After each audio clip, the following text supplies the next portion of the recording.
இந்த வழக்கில் சந்தேகத்தின் அடிப்படையில் குற்றம் சாட்டப்பட்டுள்ள சக்திக்காக அவரது கணவர் சிவா கொடுத்த ஆதாரத்தின் அடிப்படையில் இதில் இருக்கும் உண்மைத்தன்மையை ஆராய்ந்ததில் சக்தி மீது எந்த குற்றமும் இல்லை என்றே நிரூபணமாகிறது.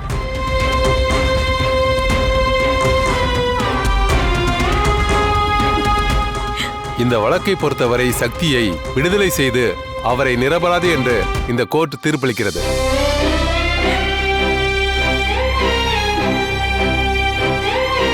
அதே சமயம் இந்த வீடியோவில் காட்டப்பட்ட மூவரையும் தனிப்படை அமைத்து உடனடியாக கைது செய்து போலீஸ் விசாரிக்க வேண்டும் என்று காவல்துறைக்கு இந்த நீதிமன்றம் உத்தரவிடுகிறது.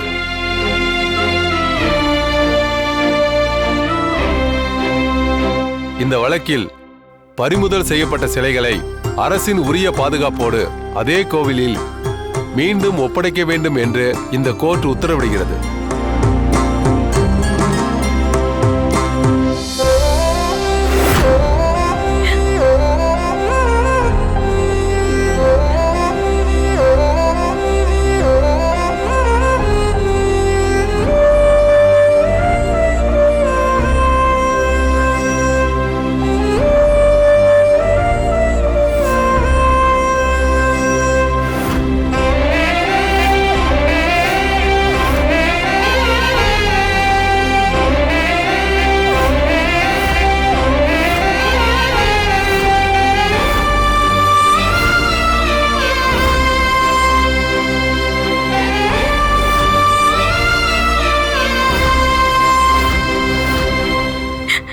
இதை எதிர்பார்க்கவே இல்லை சார்.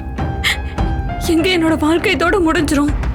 இனிமே என்னோட அம்மாவையும் உங்களெல்லாம் பார்க்கவே முடியாதோன்னு நினைச்சேன்.